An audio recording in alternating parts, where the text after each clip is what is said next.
आपका सवाल था कि शिवाजी के गुरु स्वामी समर्थ रामदास के बारे में। तो देखिए, सबसे पहली बात तो ये कि स्वामी समर्थ रामदास शिवाजी के गुरु थे या नहीं थे, इस पे भी बहुत शक है। स्वामी समर्थ रामदास पूना के क्षेत्र में पश्चिम महाराष्ट्र में 17वीं सदी के बीच वाले काल में काफी प्रोमिनेंट सेंट के तौर पे हुआ करते हैं। पर क्या वो शिवाजी से कभी मिले थे, इस पर भी सवाल है। ये किसी को पक्का जानकारी नहीं है कि वो स्वामी समर्थ रामदास से कभी मिले हों। ये जरूर है कि उन्होंने स्वामी समर्थ रामदास मंदिर को कुछ डोनेशंस दिए थे, पर ये डोनेशंस तो वो बहुत सारे मंदिरों को दिया करते थे। इसका मतलब ये नहीं कि शिवाजी स्वामी समर्थ रामदास को अपना गुरु मान बैठे थे। ये बात कि स्वामी समर्थ रामदास शिवाजी के गुरु थे, ये बात बार बार उठाई जाती है।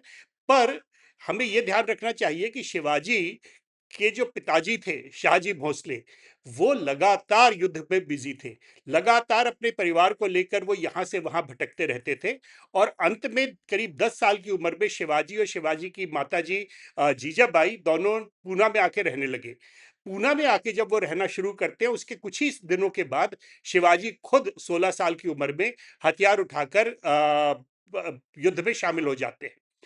इस बीच में हमारे पास कोई एविडेंस नहीं है कि शिवाजी ने किसी गुरु से शिक्षा हासिल की हो।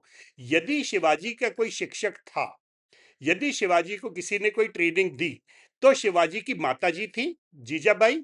माता जीजाबाई ने शिवाजी को उकसाया, शिवाजी को ट्रेनिंग दी। और ये जहां तक हमारी जानकारी है, माता जीजाबाई को याद था, वो यादव परिवार से थी, यादव के राज परिवार से थी। उन्हें याद था कि हमें मुगलों से लड़ना है, हमें बीजापुर से लड़ना है। बीजापुर के शासक को अपने ऊपर अधिकार करने का हक देने की हमें कोई आवश्यकता नहीं है। अपना स्वतंत्र शासन स्थापित कर लेना मराठा लोगों के लिए बहुत ही श्रेयस्कर चीज है।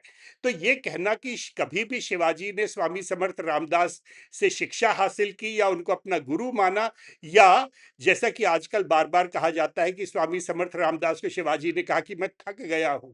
जितनी एनर्जी शिवाजी दिखाया करते थे, इतनी एनर्जी तो शायद ही कोई उस समय का शासक दिखा रहा था, कोई यंग मैन दिखा रहा था।